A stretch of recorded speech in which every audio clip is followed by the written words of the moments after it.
Il est 10 heures, je vous propose de démarrer. Je vais lancer l'enregistrement.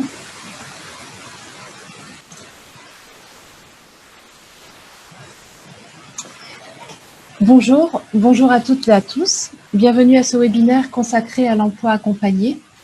Webinaire proposé par les partenaires du plan régional d'insertion des travailleurs handicapés Île-de-France, l'ARS, la Directe, la GFIP et le FIPHFP.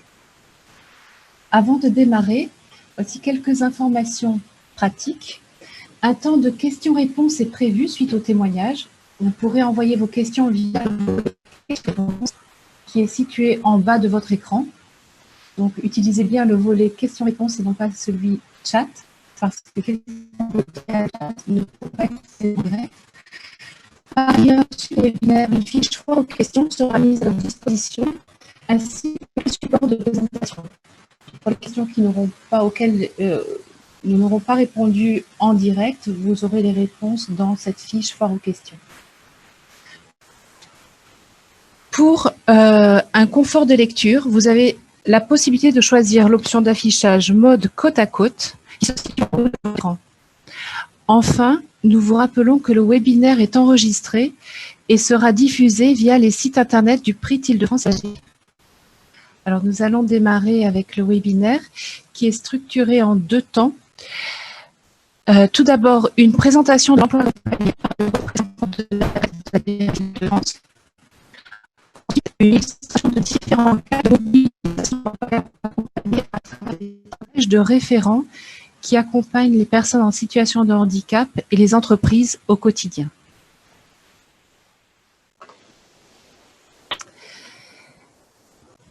Alors, ce matin, avec nous pour présenter l'emploi accompagné, Charlotte Faïs, de la personne en situation de handicap à la direction de l'autonomie de l'ARS. Bonjour Charlotte. Bonjour. Merci. Et Céline Noailles-de-Gors, en charge de l'animation du plan régional d'insertion des travailleurs handicapés Directe Île-de-France. Bonjour Céline. Bonjour. Bon, bonjour à toutes les deux, merci d'être là. Et pour commencer, j'aimerais poser une question à Charlotte Faïs. Pourquoi avoir choisi de faire un focus sur l'emploi accompagné pendant la Semaine européenne pour l'emploi des personnes handicapées? Merci. Alors, en cette 24e semaine pour l'emploi des personnes handicapées, semaine qui inclut également le DUOD, je suis ravie d'ouvrir ce séminaire organisé par l'ensemble des partenaires du plan régional d'insertion des travailleurs en situation de handicap. Et très heureuse de vous compter parmi nous pour échanger sur l'insertion et sur le maintien en emploi des personnes en situation de handicap. Pour introduire cet événement et répondre à la question de Morgane, j'ai d'abord envie de poser une affirmation et de la partager avec vous. La personne en situation de handicap est un atout pour l'entreprise. C'est un atout et c'est une source d'innovation.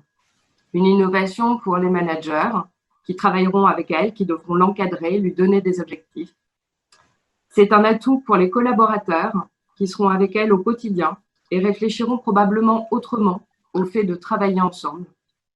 Un atout pour l'organisation du travail qui sera certainement impacté pour une personne, mais avec des bénéfices et des perspectives de qualité de vie au travail, probablement pour toutes. Et puis, également, un apport pour la qualité du travail réalisé, car oui, la qualité du travail augmente également quand on intègre une personne en situation de handicap à son équipe. Avant de vous parler plus particulièrement de l'emploi accompagné, je vais vous dire un mot du DUOD. Le DUOD est organisé cette semaine et c'est une journée dans l'année qui revient maintenant comme un temps que les personnes en situation de handicap attendent, certainement que les entreprises aussi attendent. C'est une journée et une opportunité formidable pour pouvoir permettre à une personne en situation de handicap de former un duo d'un jour avec une personne dans une entreprise publique, privée ou dans une association. Pour les personnes en situation de handicap, ça leur permet d'étoffer leur parcours professionnel et de découvrir de nouvelles perspectives. Le DUOD, on l'attend et on apprécie énormément cette journée, mais elle ne dure qu'une journée. En revanche, il y a un dispositif qui, lui, dure autant que la personne en situation de handicap en a besoin pour l'accompagner dans la concrétisation de ses aspirations vers et dans l'emploi. Et ce dispositif, c'est l'emploi accompagné. Ce dispositif couvre l'ensemble de la région et bénéficie d'un maillage médico-social et institutionnel fort, permettant à une personne en situation de handicap et à son employeur de bénéficier d'un accompagnement au long cours. Il illustre parfaitement la volonté nationale, mais aussi régionale et territoriale de faire de l'inclusion une réalité permanente. Deux actions qui sont portées par le plan France Relance que je souhaiterais mettre en avant. La première, celle d'une aide au recrutement à hauteur de 4 000 € qui va être prolongée jusqu'au 30 juin 2021 et qui sera accessible à toutes les entreprises qui recruteront en CDI une personne en situation de handicap ou qui la recruteront sur un CDD d'au moins 3 mois. Et puis également une annonce que je ne peux que relayer car elle nous réjouit beaucoup en Île-de-France, mais pour toute la France, l'annonce de 15 millions d'euros entre 2021 et 2022 pour pouvoir développer encore ces dispositifs d'emploi accompagné et permettre d'accompagner simultanément près de 10 000 personnes en situation de handicap. Pour vous présenter davantage l'emploi accompagné et ce dispositif qui se concrétise en Île-de-France à travers 18 dispositifs que nous avons retenus avec les partenaires du PRIT et particulièrement avec l'AGFIP, la Directe et le FIPHP, je vous propose de regarder une courte vidéo. Merci beaucoup. L'emploi accompagné, de quoi parle-t-on? L'emploi accompagné est un nouveau dispositif d'accompagnement vers et dans l'emploi des personnes en situation de handicap. Il s'inscrit en complément des services, aides et prestations existants et ne se substitue pas à eux. Il assure aux personnes handicapées et à leurs employeurs un soutien et un suivi souple, adapté à leurs besoins et mobilisable à tout moment. Il combine l'aide à l'insertion professionnelle et l'accompagnement médico-social et permet un suivi tout au long du parcours professionnel, sans limitation de durée, tant au bénéfice de la personne handicapée que de son employeur et du collectif de travail. Le dispositif d'emploi accompagné est mis en œuvre sur décision de la Maison départementale des personnes handicapées, MDPH, qui orientera la personne vers une structure conventionnée. Qui est concerné? Les personnes handicapées dès l'âge de 16 ans, à la recherche d'un emploi en milieu ordinaire ou déjà en emploi, mais rencontrant des difficultés pour conserver leur poste. Et les travailleurs handicapés, issus d'établissements et services d'aide par le travail, ESAT. Comment ça marche? Un référent unique se charge de faire le lien entre la personne handicapée, les professionnels de santé ou du médico-social, les intervenants spécialisés dans l'accompagnement des personnes handicapées et l'employeur. Il peut aider la personne handicapée à trouver un emploi et à adapter son poste de travail, à faciliter son accès à la formation et à veiller à son évolution professionnelle.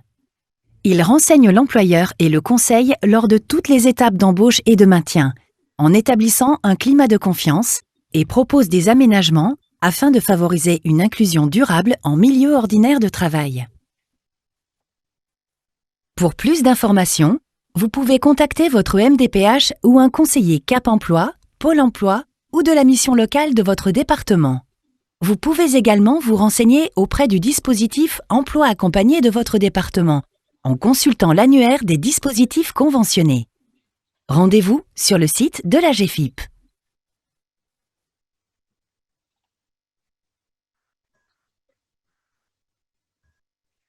Cette vidéo que vous pourrez retrouver sur le site de l'AGFIP présente les éléments clés de l'emploi accompagné. Pour compléter cette présentation et avant de passer au témoignage, Céline Noailles-de-Gors, vous êtes en charge de l'animation du PRIT, le plan régional d'insertion des travailleurs handicapés en Île-de-France. Pouvez-vous nous donner quelques éléments de contexte et préciser les spécificités de mise en œuvre de l'emploi accompagné en Île-de-France? Absolument, merci Morgane. Oui, je vais revenir sur quelques éléments complémentaires à cette vidéo qui est très explicite, que nous venons de regarder ensemble. Alors, pour revenir sur en fait l'origine de ce dispositif emploi accompagné, qui a été porté par la loi Travail de 2016 ou 2016, et qui est basé qui est basé sur le principe anglo-saxon du place and trade, qui consiste à privilégier la mise en situation de travail pour ensuite s'attacher à affiner l'adaptation à la mission par l'acquisition de compétences par des formations et qui va venir être complétée, être soutenue par donc le dispositif, par le référent emploi accompagné. Nous allons voir tout ceci ensuite. Alors, l'emploi accompagné, c'est un dispositif qui est déployé en Île-de-France comme sur l'ensemble du territoire national depuis début 2018. Il est une priorité de l'État qui bénéficie, comme vous l'a indiqué Charlotte à l'instant, d'un appui du plan de relance en effet levier. Alors, nous parlons bien d'un dispositif qui ne se substitue pas aux différentes aides et prestations existantes qui peuvent être aujourd'hui mobilisées pour l'emploi et le maintien en emploi des personnes en situation de handicap. Il s'agit bien, au contraire, de faire jouer la complémentarité de l'ensemble de ces solutions avec donc les services, les aides et les prestations portées par le service public de l'emploi, Pôle emploi, Cap emploi, les missions locales, les MDPH et les fonds AGFIP et FIPHFP.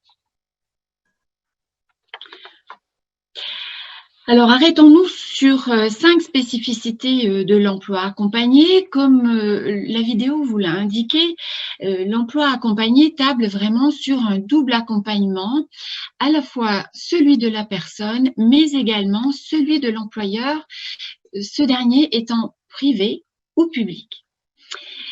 Sur un deuxième volet, cet emploi accompagné s'articule vraiment autour du référent emploi accompagné qui devient donc l'interlocuteur unique pour l'employeur et pour la personne. Il s'agit bien d'un accompagnement qui est un soutien en continu, sans limite de durée pour la personne et son employeur. La mission qui va être suivie par ce référent de l'emploi accompagné est bien de sécuriser le parcours de la personne vers l'emploi, mais également en phase d'emploi. En effet, même si la prise de poste est stabilisée, la personne et l'employeur peuvent toujours bénéficier de l'appui du référent en cas de difficultés ponctuelles ou de difficultés plus durables, et ce donc sans limitation de durée. Nous parlons bien là d'un accompagnement personnalisé et adapté aux besoins de la personne et de l'employeur. En effet, la personne pourra bénéficier de cet appui plus ou moins intense selon la phase dans laquelle il se trouve, selon les situations, le contexte. Le soutien pourra jouer tant au niveau donc de la définition du projet professionnel, des formations, des modalités de recherche d'emploi, de la préparation d'entretien ou des questions d'aménagement de poste. Pour l'employeur, il s'agira pour lui de sécuriser cette prise de poste et du maintien. On évoquera en particulier toutes les modalités de compensation, mais également la sensibilisation du collectif de travail. Enfin, et c'est là un aspect donc très important qui a déjà été évoqué, il s'agit bien d'un accompagnement faisant appel à une approche pluridisciplinaire, à la fois professionnelle et médico-sociale. Alors concrètement, ce sont les référents emploi accompagnés qui, par leurs compétences d'accompagnement, leur connaissance de l'entreprise, du handicap, des techniques de compensation, vont être cette cheville ouvrière de l'insertion professionnelle. Pour sécuriser la prise de poste et le maintien en emploi, ils vont pouvoir s'appuyer sur une équipe pluridisciplinaire du médico-social qui est mobilisable à tout moment, comme des professionnels de santé, psychothérapeutes, ergothérapeutes par exemple, ou professionnels du social, comme des assistantes sociales par exemple, pour aider à gérer certains actes administratifs ou autres difficultés périphériques. Enfin, comme nous l'avons évoqué également tout à l'heure, ils mobiliseront les services, aides et prestations du service public de l'emploi et des fonds AGFIP et FIP. À présent, voyons comment l'organisation s'est déroulée au niveau de l'Île-de-France. Alors, en Île-de-France comme en France, ce sont l'État, l'AGFIP et le FIP, qui pilotent et financent entièrement ce dispositif, qui n'engendre ainsi aucun coût pour la personne et pour l'employeur. Les opérateurs de l'emploi accompagné ont été sélectionnés par un appel à candidature sur chaque région. En Île-de-France, 18 dispositifs sont en activité. Ils gèrent 855 parcours qui sont ainsi ouverts à des travailleurs handicapés de tout type de handicap. Nous allons pouvoir regarder la carte Île-de-France qui indique les différents opérateurs sur notre territoire. Au minimum 2 opérateurs couvrent chaque département, vous le voyez, sur du besoin.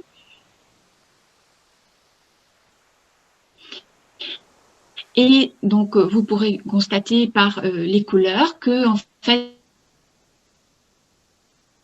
le déploiement s'est fait progressivement depuis 2018. Et d'intérêt en entreprise, mais aussi dans des situations de maintien en emploi.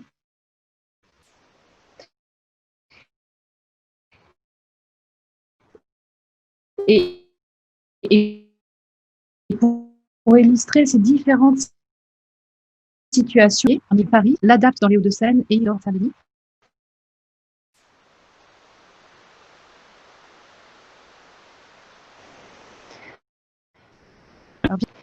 Abdel Senbel de la DAPT 92. Bonjour. Bonjour. Et Dominique Fernandez d'Iris Messidor 92. Bonjour et bonjour et bienvenue à tous. Donc vous avez tous les trois présenté un cas réel chacun dans lequel l'emploi accompagné a permis de débloquer une situation et de sécuriser l'intégration ou le maintien en emploi d'une personne. Alors bien sûr, les exemples que vous allez présenter ont été anonymisés, mais il s'agit bien de cas réels. Et à la fin de chacun de vos témoignages, les participants à ce webinaire pourront poser des questions ou partager leur expérience via le volet questions-réponses. Vous pourrez y répondre, donc les référents emploi y répondront directement, ou bien les coordinatrices de ces structures pourront y participer aussi à des compléments. Donc les coordinatrices qui sont présentes avec nous ce matin sont Sabine Funk, pour Paris et pour Iris Messidor. Bonjour. Bonjour. Merci. Et Sarah El Hilali, coordinatrice pour l'ADAPT 92. Votre micro est coupé, mais vous pourrez l'ouvrir tout à l'heure. On vous voit. Merci. Oui, alors, oui, bon. Oui, bonjour. Merci. Alors, pour commencer, le premier cas qui est présenté par Laura Blanchard, référente emploi accompagné pour Regain 75. Je vous laisse le présenter. Je vous donne la parole. Alors, bonjour à tous. Donc, je vais effectivement vous présenter la situation de Baptiste. Donc, c'est un homme de 31 ans qui est célibataire et qui vit chez ses parents. Il est porteur d'un handicap visible, donc d'une trisomie 12. C'est en fait un syndrome rare qui peut se manifester sous différentes formes. En tout cas, lui, Baptiste, a rencontré un retard de croissance et de développement, ainsi que des difficultés de dextérité. Donc, du fait de son handicap visible, il a subi de nombreuses moqueries dans son enfance, qu'il a vécu comme un traumatisme. Et donc, voilà, Baptiste, c'est quelqu'un qui est sensible et pour qui il est difficile de gérer ses émotions. Alors, malgré son handicap, il a suivi une scolarité classique. Il a obtenu un bac, puis une licence et un master 1 géographie option environnement. Et donc, c'est justement l'étude de l'environnement qui a en fait éveillé en lui l'intérêt pour la viticulture et l'œnologie. Donc, en 2015, il s'est orienté vers l'école du vin et donc il a obtenu un certificat de niveau 2 dans le domaine de l'œnologie. Et les 2 années suivantes, il a obtenu un BTS technico-commercial en vin et spiritueux. Alors, dans le cadre de ses études, Baptiste a pu réaliser plusieurs stages qui lui ont vraiment permis de confirmer son projet professionnel. Alors, comment il nous a été orienté? Donc, je parlais tout à l'heure de difficultés pour Baptiste à gérer ses émotions. Pour travailler à ce niveau-là, en fait, il a suivi une psychothérapie à l'hôpital Sainte-Anne. Et c'est donc l'hôpital Sainte-Anne qui l'a orienté vers notre dispositif en mars 2019. Alors, à son arrivée, en dehors des stages, dans le cadre de ses études, il n'avait pas d'expérience professionnelle. Donc, on a travaillé ensuite sa lettre de motivation. Il avait du mal à mettre en valeur et puis à démontrer sa motivation et ses compétences à travers des mots. Donc, on a dû travailler à ce niveau-là. Pour les candidatures, donc du fait de son manque d'expérience, j'avais plutôt préconisé un temps partiel pour commencer et puis un poste où il ne serait pas seul gérant d'un magasin pour ne pas être en difficulté. L'idée étant qu'il puisse ensuite monter en compétences. Alors, il a postulé à plusieurs offres, il a obtenu des entretiens. Des grandes enseignes du vin l'ont soumis à des tests à distance, d'abord sur ses connaissances, donc auxquels il a répondu brillamment. Il a par exemple eu un résultat de 98% de bonnes réponses à un des tests, donc il a vraiment de très très bonnes connaissances. Par contre, c'est lors des entretiens individuels face au RH que c'était un peu plus compliqué. Ça n'a jamais pu aboutir à une embauche, malgré tout le travail de préparation qu'on avait pu faire en amont. Donc, des simulations d'entretien, comment aborder le sujet du handicap et notamment des aménagements qui étaient nécessaires sur le poste. Donc là, pour Baptiste, c'était un temps partiel, un travail en binôme pour commencer et puis pas de port de charge lourde. Donc, qu'est-ce qui pouvait freiner? C'était, je pense, principalement le manque d'autonomie et le fait de ne pas pouvoir gérer seul un magasin. C'était une des conditions qui était assez présente sur les annonces. Et puis peut-être aussi son handicap visible qui pouvait être un frein dans un domaine comme la vente.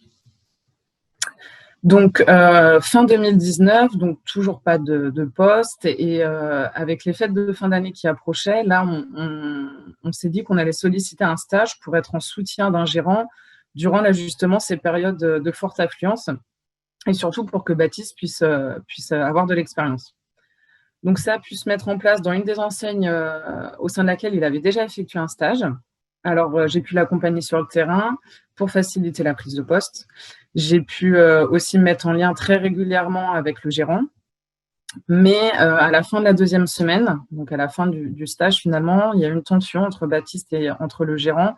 Ça s'est manifesté par une bousculade. En fait, ça a été compliqué pour Baptiste de faire face à une remarque que lui avait adressée le gérant. Et voilà, donc là, on est encore une fois dans la difficulté à gérer les émotions. Alors, j'ai pu me rendre sur place et intervenir très rapidement pour éclaircir la situation. Et puis, d'un commun accord, on a mis fin au stage. Alors, ça a été difficile pour Baptiste, qu'il a vécu comme un échec au début. J'ai fait le lien avec le docteur qui l'accompagnait sur Sainte-Anne. On a mis, nous, l'accompagnement en suspens et ça a permis à Baptiste de prendre du recul et puis de tirer finalement des conclusions positives de cette expérience. On s'est ensuite revu donc fin janvier, début février 2020. On a pu reprendre les entretiens et là, on a décidé de directement se rendre dans les magasins pour déposer des CV. Ça n'a pas réellement payé, mais on a quand même pu obtenir les coordonnées d'une chargée de recrutement d'une grande enseigne de caviste. Donc, j'ai pu me mettre en lien avec elle et puis je lui ai finalement suggéré que Baptiste puisse intervenir en renfort dans les différents magasins quand il y avait un besoin, donc par exemple en cas de congé d'un salarié, en cas d'arrêt maladie ou pendant une période de rush. Alors, la chargée de recrutement a été très réceptive en me disant qu'effectivement, il pourrait y avoir des besoins à ce niveau-là. Et donc, elle a proposé un entretien à Baptiste auquel j'ai pu participer. Ça a été très concluant puisque un CDI lui a été proposé, donc avec un temps partiel, 20 heures par semaine et sur 3 magasins différents. Donc là, pour venir en renfort des gérants. Malheureusement, donc là, le premier confinement a été annoncé juste à cette période. Et puis voilà, les magasins étant fermés, la prise de poste a été repoussée. Ensuite est arrivé le déconfinement. Donc l'enseigne a revu un peu son organisation et a proposé à Baptiste le même contrat, mais pour intervenir sur un seul magasin, donc ce qui n'était pas plus mal finalement. Donc pour ça, Baptiste a une formation dans un magasin école où sont formés en fait les nouveaux salariés. Ça a duré une semaine, donc c'était tout récent, c'était entre le 2 et le 6 novembre. J'ai pu me rendre sur place, j'ai pu échanger avec le CABIS formateur. Les retours ont été positifs. Ça a permis là, à Baptiste d'être formé sur les tâches qu'il allait être amené à effectuer. Donc, ouverture de magasin, mise en route de la caisse, gestion du logiciel, des tâches aussi de comptabilité, etc. La semaine suivante, donc c'était la semaine dernière, Baptiste a pris son poste au sein du magasin dans lequel il avait été positionné. Je me suis également rendue sur place pour échanger avec la gérante du magasin. Quand je suis arrivée, elle avait laissé Baptiste gérer l'ouverture et le lancement de la caisse, donc ça s'était très bien passé. J'ai pu apporter des clés à la gérante aussi sur la manière de travailler avec Baptiste, donc des clés qu'on avait finalement pu mettre en évidence suite au précédent stage. Donc, on a justement abordé le sujet de la gestion des émotions et donc le besoin pour Baptiste de pouvoir souffler 5-10 minutes en arrière-boutique quand il sentait que les émotions pouvaient prendre le dessus. Et aussi la nécessité de mettre en place des points vraiment formels, surtout au début, pour faire le point sur les qualités de Baptiste, mais aussi sur les axes d'amélioration et que voilà, ça puisse être fait vraiment de manière posée. Avec la gérante, on a aussi organisé des bilans, donc 2 fois par mois pour commencer et puis 1 fois par mois ensuite, avec l'idée de vraiment pouvoir être très présent lors de la prise de poste et après d'écarter les visites. En dehors de ça, donc voilà, l'idée c'est d'accompagner les personnes, mais aussi les responsables, enfin les entreprises qui peuvent parfois avoir des questionnements. Donc en dehors des temps prévus, on insiste sur le fait qu'on est disponible par téléphone, par SMS, par mail et aussi on peut intervenir physiquement dans l'entreprise quand il y a un besoin, toujours là pour favoriser l'intégration de la personne au sein de l'entreprise. Voilà. Merci Laura pour cette présentation. Alors, nous avons quelques questions qui sont en train d'arriver. J'aimerais commencer par peut-être une première question que certains employeurs se posent peut-être. Vous avez évoqué une situation de conflit au cours du premier stage de Baptiste. Est-ce que ces situations arrivent fréquemment? Est-ce que ce sont des cas de figure que vous rencontrez et comment vous réagissez? Alors non, c'est très rare d'ailleurs ces cas de violence. C'est la seule qu'on ait pu connaître sur Regain et sur Iris d'ailleurs. Après, l'idée de vous présenter cette situation, c'était aussi de montrer comment elle pouvait être gérée. Donc ça arrive effectivement d'ailleurs même dans des situations de non-handicap. En tout cas, dans le cas de Baptiste, le gérant a eu une très bonne réaction. Il a d'abord isolé Baptiste et puis il l'a laissé repartir une fois que c'était apaisé. Donc là, on avait décidé de mettre fin au stage parce que c'était la fin, mais ça peut aussi arriver dans le cas d'un CDI ou d'un CDD. Et dans ce cas, l'intérêt du dispositif d'emploi accompagné, c'est ça a été dit un peu au début, c'est qu'on va vraiment pouvoir faire du lien donc entre la personne déjà concernée, entre l'entreprise, donc les responsables, les collègues quand il y a un besoin, et aussi avec l'équipe de soins, puisqu'on est très lié aussi avec les équipes de soins. Dans le cas de Baptiste, j'avais aussi par exemple fait le lien avec la famille. La maman de Baptiste était un peu démunie. Donc voilà, l'idée c'est de pouvoir faire du lien entre tous ces acteurs et puis ça permet aussi finalement de mettre en lien des aménagements de poste qui vont être à mettre en place par la suite. Donc là, Baptiste, c'était qu'il puisse être autorisé et s'autoriser à s'isoler et puis de mettre en place vraiment des points très, très réguliers pour ensuite mieux rebondir finalement. D'accord, merci. Donc vous avez mis en évidence un accompagnement de long terme avec vous en tant que référente unique, finalement, qui accompagnait Baptiste non seulement dans un stage auprès d'une entreprise, mais au cours de plusieurs stages et de plusieurs expériences, ce qui vous permet de trouver ce que vous avez appelé les clés, de mettre en évidence les clés pour pouvoir donner ces clés, donc ces informations aux employeurs, enfin en tout cas à la gérante là l'entreprise dans laquelle Baptiste travaille actuellement. Est-ce que c'est toujours le cas? Est-ce qu'il y a toujours un référent unique qui accompagne les personnes? Et est-ce que pour les entreprises, il y a aussi un seul et même interlocuteur tout au long du parcours? Oui, on est bien identifié auprès des entreprises comme étant l'interlocuteur, malgré qu'on soit plusieurs conseillers en emploi accompagné dans le dispositif, on a vraiment la référence d'une personne. Ça permet de simplifier les échanges et voilà, de bien être identifié. Après, pour les situations, on échange pendant des réunions, mais vraiment, voilà, on est effectivement les seuls. Il y a vraiment un interlocuteur unique. Ouais. D'accord, merci. Et peut-être une dernière question. Avant de passer au second cas, nous ne pourrons pas prendre toutes les questions, mais elles seront toutes rassemblées dans un document foire aux questions qui sera diffusé après le webinaire. Une dernière question peut-être au sujet de cette présentation. Quel est le coût pour l'employeur de cet accompagnement? Le coût, il est finalement gratuit parce qu'on est financé par l'État, par la GFIP et puis par le FIP. Donc, c'est gratuit pour les personnes accompagnées et pour les entreprises.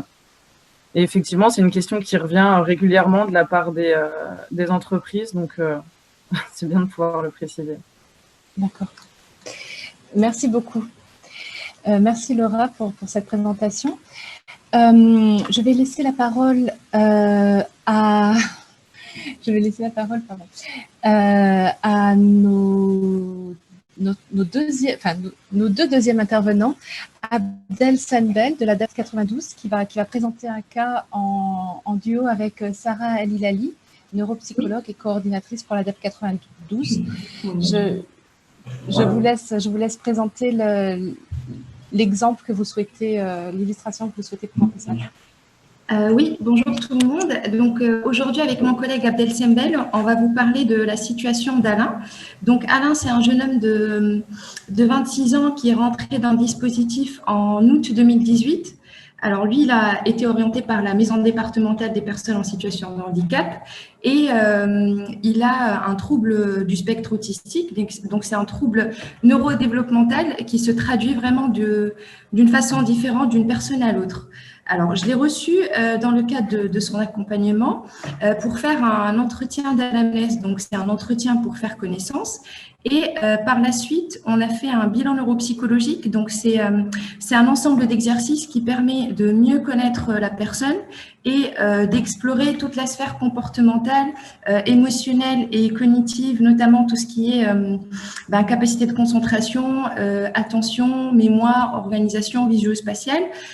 Tous ces éléments-là nous permettent, moi, donc de sensibiliser les collègues sur les capacités de Alain et sur ses limites, donc ce qu'il peut faire, ce qu'il peut ne pas faire. Et ça leur permet à eux d'avoir des éléments pour mieux l'accompagner dans sa recherche d'emploi, pour la construction de son projet professionnel. Et une fois qu'il est en emploi, donc pour la sécurisation du parcours professionnel. Donc Alain, c'est quelqu'un d'anxieux qui a tendance à se dévaloriser, qui peut tomber rapidement dans le pessimisme, qui peut avoir un manque de confiance en lui. Et parfois, ces troubles cognitifs, ils peuvent l'amener à avoir des décrochages attentionnels, à avoir une communication qui n'est pas souvent adaptée. Par exemple, quand il a des tâches qui sont complexes sur son poste de travail, il peut avoir des difficultés de compréhension, d'organisation ou de gestion de plusieurs informations en même temps. Donc ça nécessite un travail sur la compréhension des consignes qui peut être fait et qui est fait par l'ergothérapeute.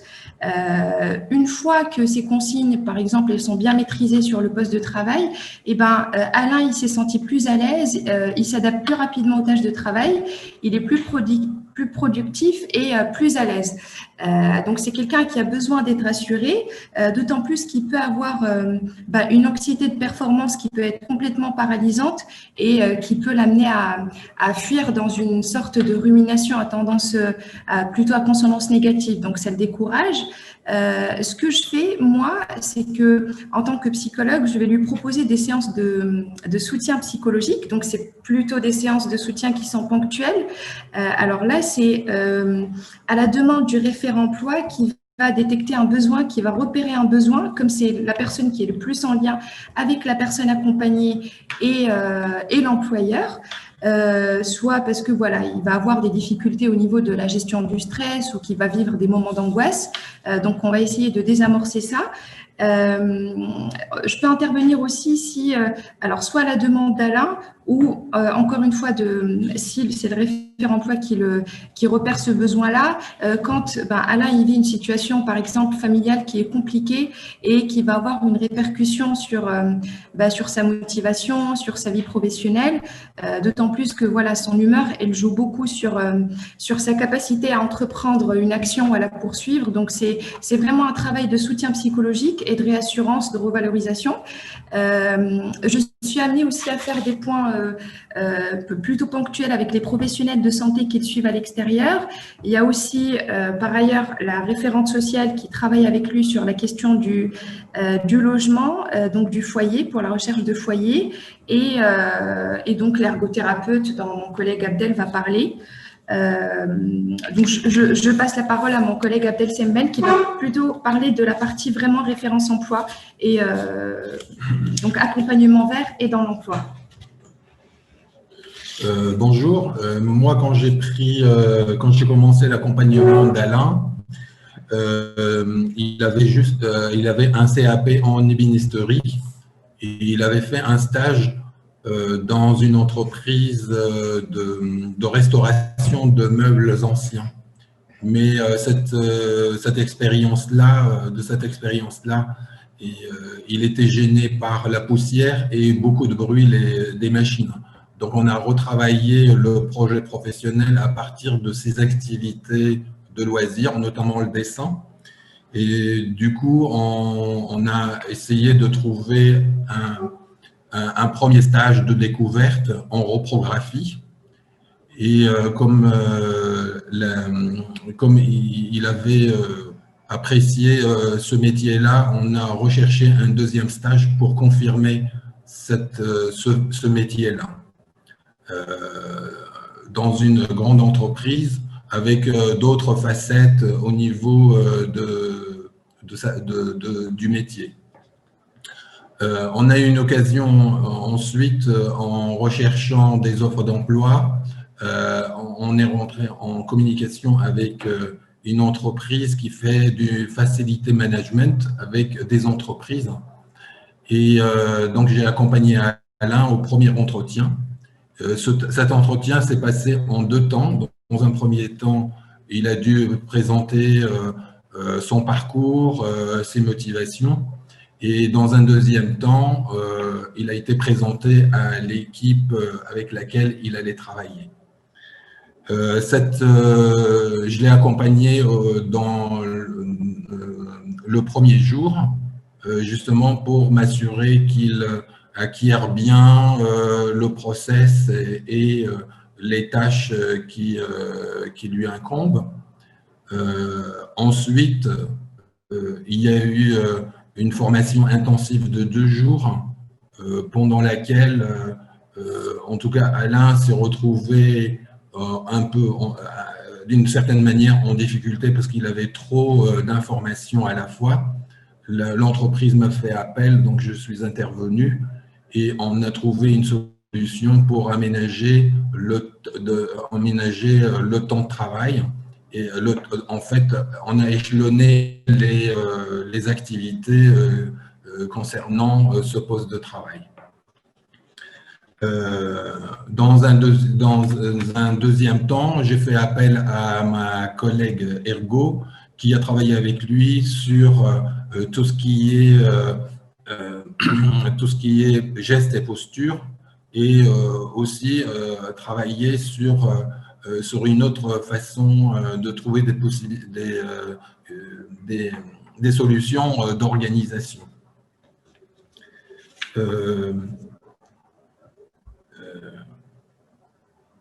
Donc,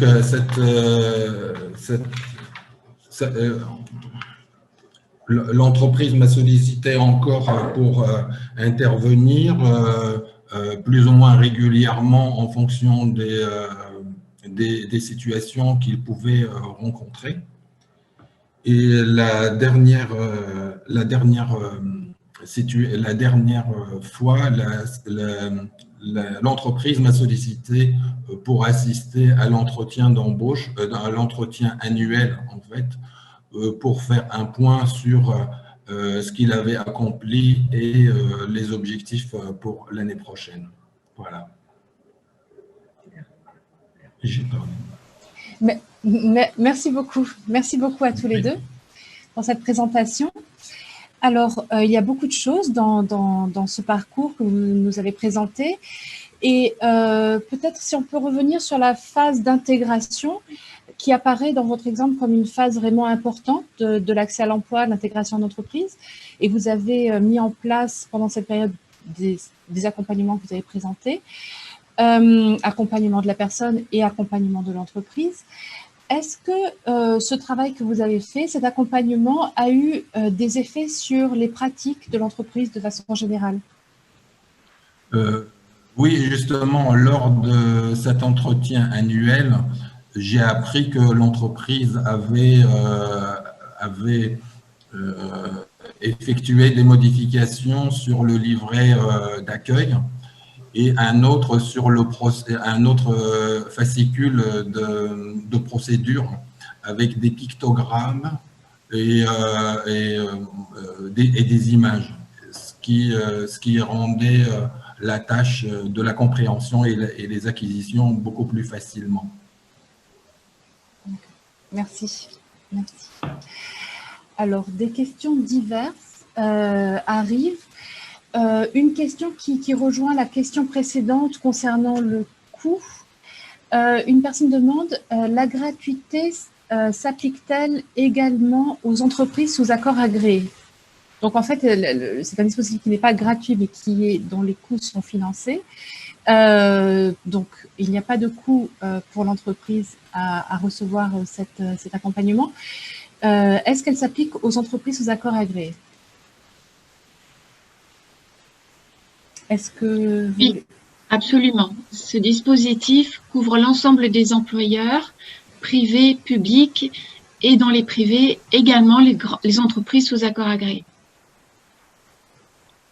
D'accord. Merci. Et une autre question qui concerne l'éligibilité. Est-ce que les personnes accompagnées doivent vivre dans le même département de la structure accompagnante?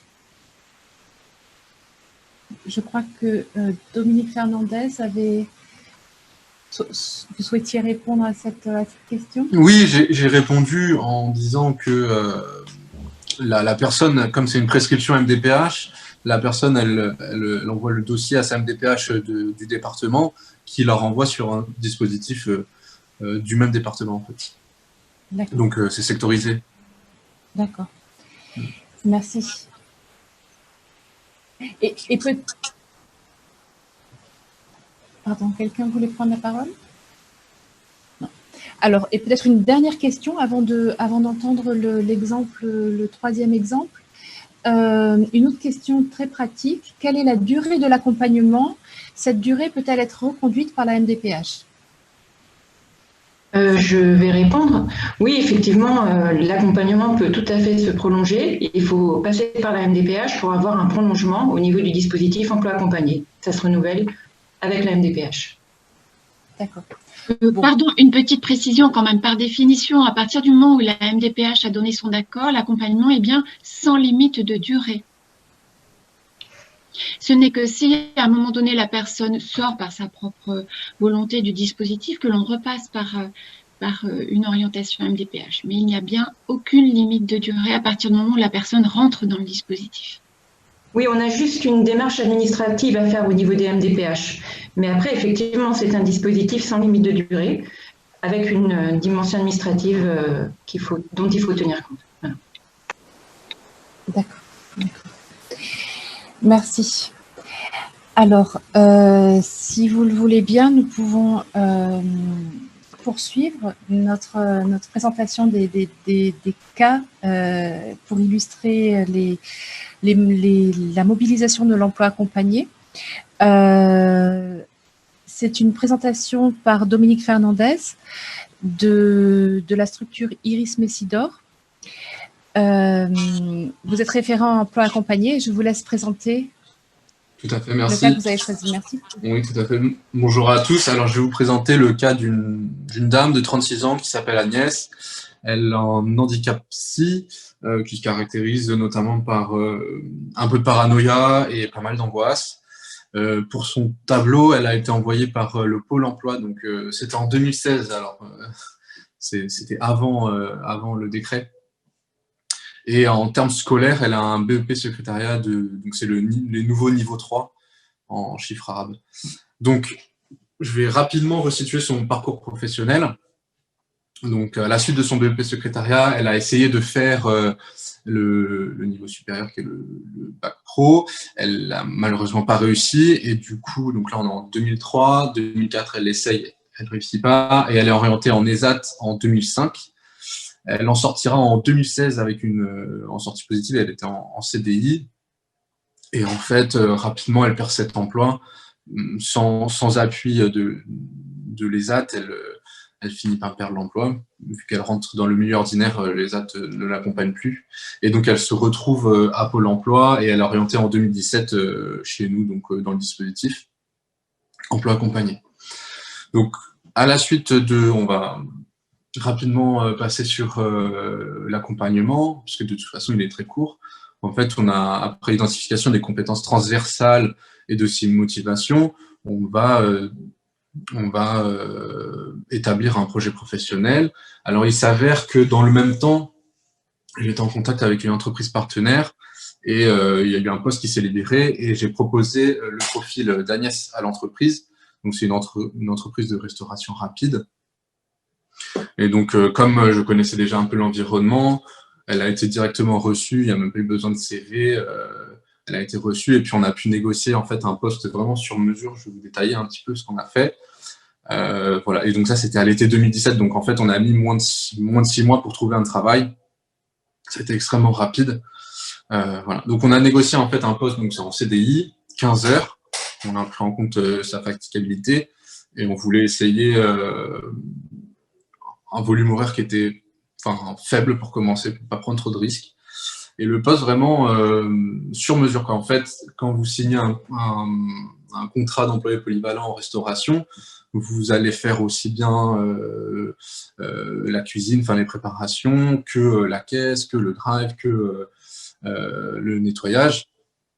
Et donc, nous, ce qu'on s'était dit, c'était qu'il y avait des postes qu'on ne ferait pas tout de suite, parce qu'Agnès, elle n'était pas forcément prête, et qu'on voulait se concentrer vraiment sur l'intégration dans le collectif de travail. Il y a un gros travail là-dessus.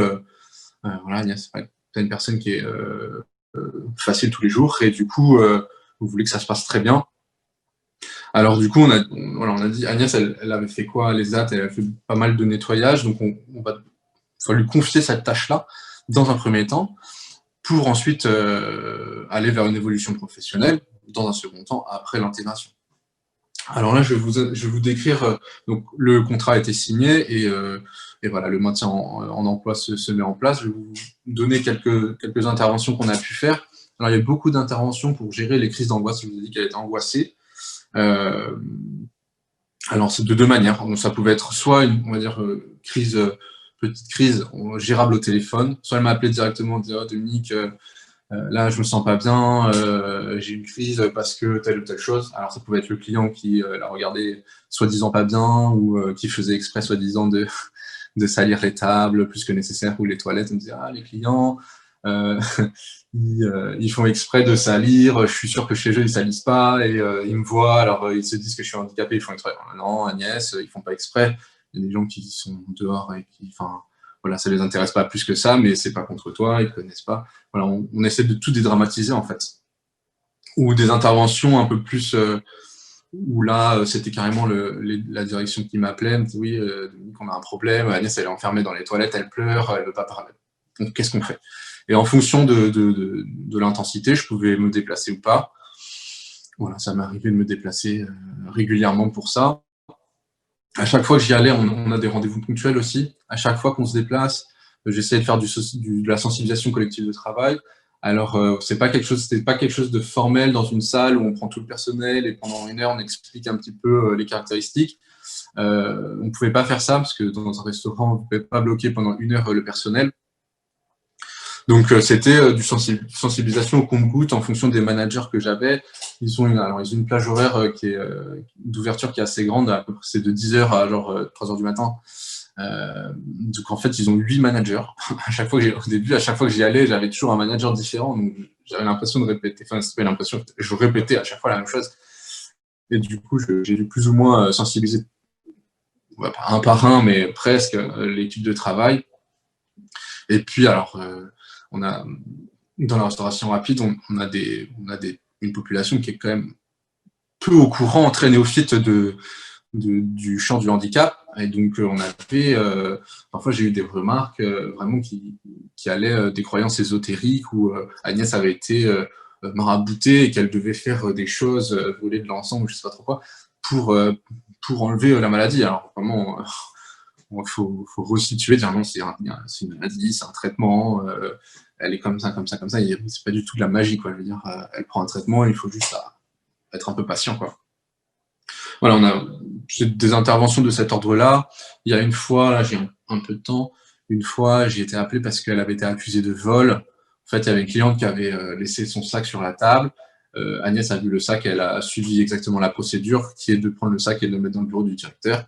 Or, à la restitution, ils se sont aperçus qu'il manquait des bijoux. Donc, elle a été accusée de vol. J'y suis allé en catastrophe. Quand je suis arrivé, il y avait la police. Elle voulait parler à personne sauf à moi. Du coup, j'ai pu désamorcer, aider la police à prendre la déposition. On a regardé les caméras et au final, il s'avérait que c'était pas elle du tout qui avait volé. Et puis, ça s'est bien fini, mais voilà, c'était une très grosse stress, très grosse crise. Elle voulait tout arrêter, elle voulait se mettre en panne en fait, elle voulait démissionner à cause de ça. Donc, bon, on peut comprendre. Voilà. Et donc là, je vous ai parlé de l'évolution professionnelle. Donc là, ça fait 4 ans qu'Agnès est dans ce poste, elle y est encore. Donc au bout de quelques temps, elle a commencé à émettre une volonté d'évolution. Et en fait, elle disait, je veux être comme tout le monde, j'ai signé un contrat employé polyvalente, je veux faire exactement la même chose que tout le monde. Et donc progressivement, en fait, en collaboration avec les équipes, les managers et le directeur notamment, on a commencé à introduire des tâches. Donc elle a commencé par faire les frites, c'est un poste de frire les frites. Elle a commencé aussi à faire les hamburgers, donc c'est le montage des hamburgers, mais là on est tombé sur quelque chose de difficile parce qu'il faut retenir les recettes, il y a une question de productivité derrière qu'elle n'a pas réussi à tenir, donc on a arrêté. Et il y a quelque chose qu'ils appellent dans ce restaurant qui s'appelle le pack, donc c'est la mise en boîte en fait des hamburgers et les donner à la caisse. À la caisse, elle ne veut pas le faire, elle ne peut pas, la relation avec le client c'est trop difficile, elle a dit tout de suite que c'était pas possible. Et donc voilà, donc on évolue, elle va finir par faire quasi tout. On prend quand même sa volonté en compte, mais voilà, c'est quelque chose qu'on travaille. On a commencé par la changer de poste quand il n'y avait pas beaucoup de gens. Donc, c'est un truc qu'on a demandé.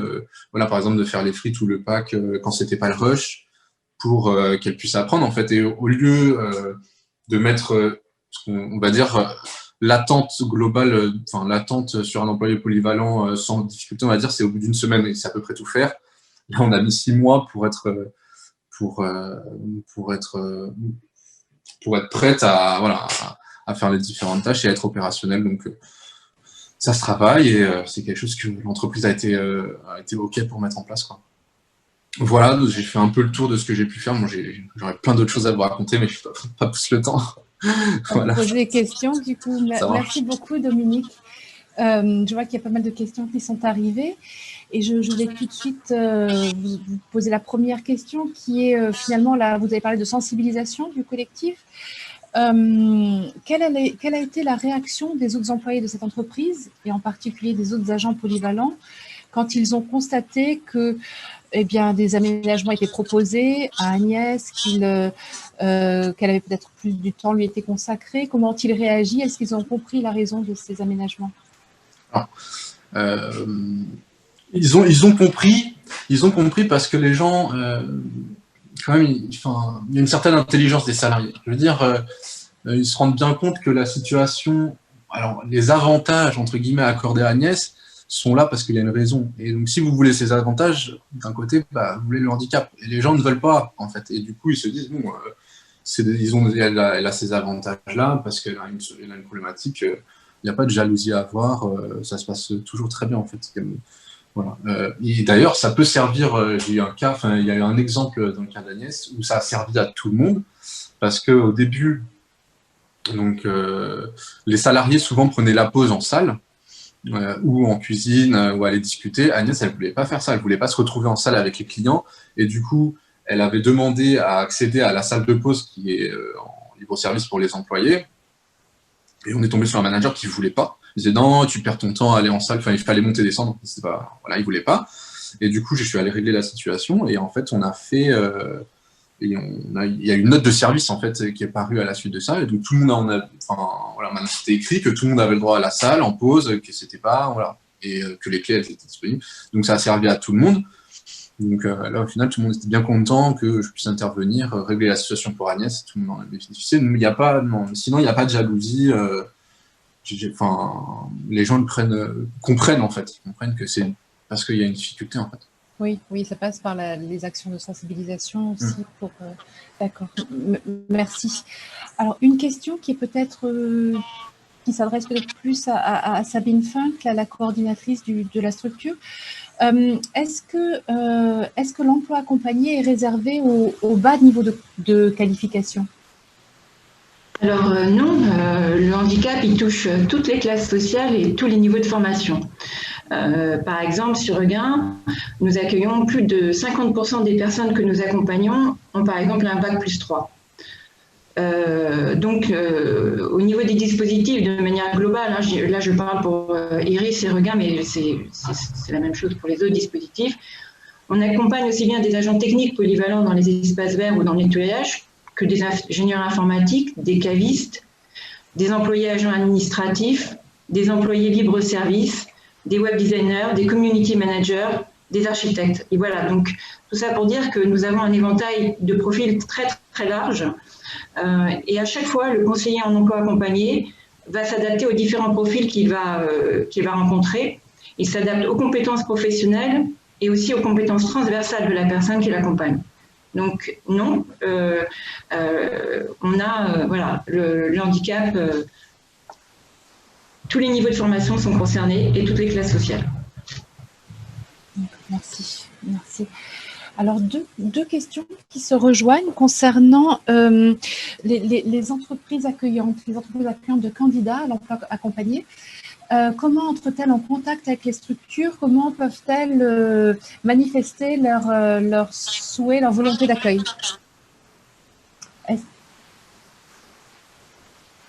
Est-ce que les coordinatrices souhaiteraient répondre, ou peut-être Selma et Degorge? J'ai pas bien entendu en fait. Oui. Par quel biais les entreprises accueillantes des candidats à l'emploi accompagné entrent-elles en contact avec les structures porteuses du dispositif? Écoutez, c'est vrai qu'ils ne nous connaissent pas très bien aujourd'hui. Il y a un annuaire qui existe au niveau de l'ensemble des dispositifs d'emploi accompagné. C'est vrai qu'il faut aller trouver nos coordonnées sur le net. Et on peut également passer par le biais du collectif France Emploi Accompagné, qui est le collectif qui représente l'ensemble des dispositifs d'emploi accompagné, le CFEA. Pour compléter, les coordonnées des opérateurs sont toutes en ligne, en disposition sur le site du PRITH Île-de-France, sur le guide du maintien de l'emploi accompagné qui est également à votre disposition sur le site PRITH, et je pense qu'ils sont aussi sur le site de l'ARS. On donnera confirmation de cela.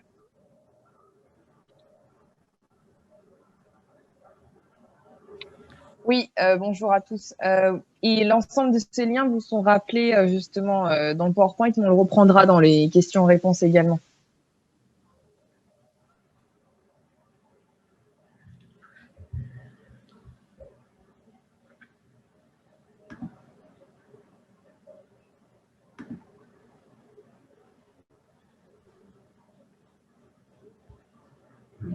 Morgane, on ne vous entend pas, le micro, vous êtes mute. Merci, merci. Je souhaitais simplement remercier tous nos intervenants pour ces présentations de l'emploi accompagné. Merci aussi aux participants d'avoir suivi ce webinaire et contribué par toutes vos questions et vos témoignages. Les questions auxquelles nous n'avons pas pu répondre en direct, nous y répondrons dans la fiche foire aux questions qui vous sera transmise, ainsi que les supports de présentation et les liens vers les sites ressources. Et puis, un court questionnaire de satisfaction en ligne auquel nous vous invitons à répondre. Ça vous prendra quelques minutes, mais ça vous permettra d'améliorer les futurs événements à destination des employeurs. Voilà. Nous vous remercions et à très bientôt. Au revoir. Merci à vous. Au revoir à tous. Merci. Au revoir. Au revoir.